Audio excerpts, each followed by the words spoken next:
সুনন্দা, অভি, দাদা দেখো দাদা দাদা জ্ঞান ফিরেছে। দাদা জ্ঞান ফিরেছে। দাদা আমায় দেখতে পাচ্ছ? দাদা আমি এই অভিকে খবর দিয়েছো কেউ?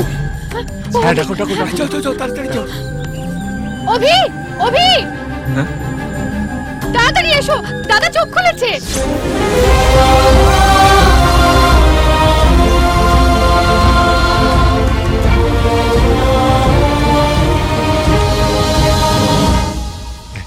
দেবদা, ওদিকে দেখো, তোমার ছেলে অভি।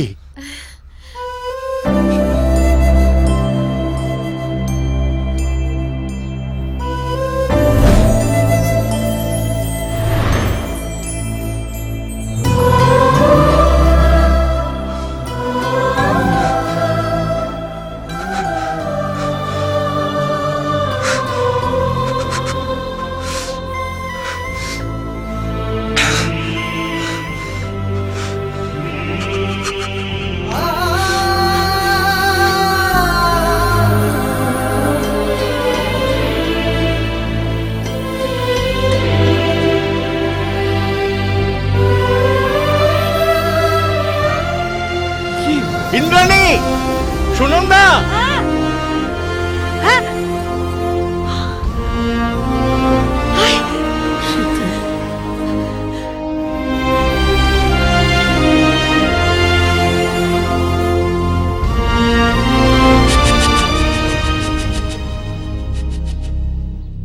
অংশুকে দেখছি না। অংশু তো কি ব্যাপার, চুপ করে আছো কেন? কি হয়েছে অংশুর? দেবদা, অংশু আসলে ওই আরে বলে দাও না সত্যি কথাটা। বাবা কিছুই মনে করবে না। কাকু আমেরিকা গেছে বাবা। হ্যাঁ, আমেরিকা? অংশু আমেরিকা গেছে? হ্যাঁ বাবা, কাকু আমেরিকা একটা ভালো চাকরি পেয়েছে। তুমি ফিরে এসেছো শুনে আসার খুবই ইচ্ছে, কিন্তু ভিসা প্রবলেমের জন্য আসতে পারছে না। না না, তাড়াহুড়ো করতে হবে না, একটা ফোন কর না, একটু কথা বলি। দেবদা, বলছিলাম যে মানে এখন তো ওখানে মাঝরাত, ও হয়তো ঘুমিয়ে পড়েছে, কাল সকালে কথা বলো। কিন্তু তখন তো আবার আমাদের এখানে মাঝরাত, দেবদা তখন ঘুমিয়ে পড়বে।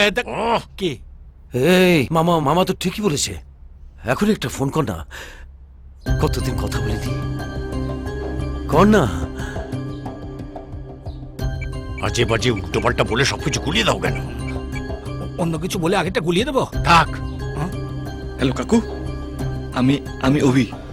এক মিনিট বাবা তোমার সঙ্গে কথা বলতে চাই। দারুণ দারুণ আছে রে, সবাই আছে এখানে, খারাপ থাকবো কেন? প্ল্যান সেট করলো নাকি? তুই কেমন আছিস?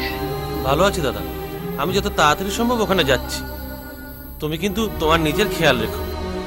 আমাকে দিয়ে ভাবিস না, তোর ভিসার ব্যাপারটা তাড়াতাড়ি মিটিয়ে চলে আয়। হ্যাঁ ঠিক আছে দাদা। ছাড়ছি। আজ আজ আমার খুব আনন্দ হচ্ছে রে।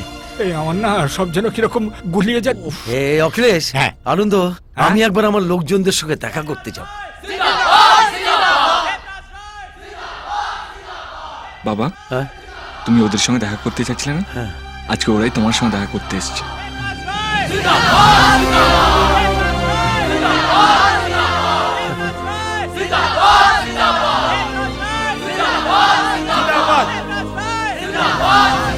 ভাই সালা, এ তো অরিজিনাল দেবরাজের মতো দেখতে গো বাবলাদা।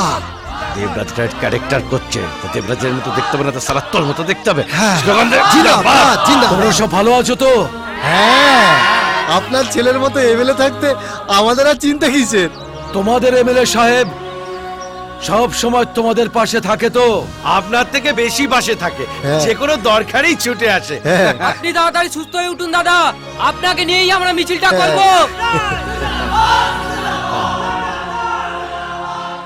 এমএলএ অভিরাজ রায়, আজ আপনার জন্য আমার গর্ব হচ্ছে স্যার।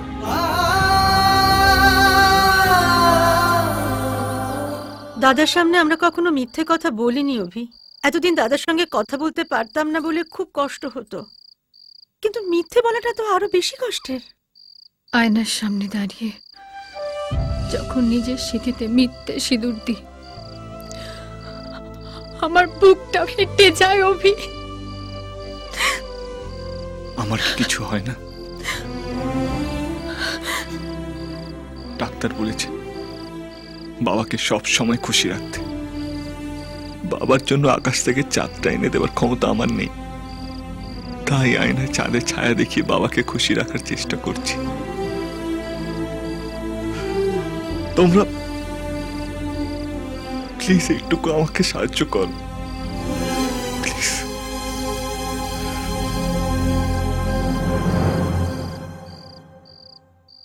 ঘরের খোকা ঘরে যা, যাদের আছে এসে লড়ে যা, যদি করার থাকে করে খা, যাবি না সালা।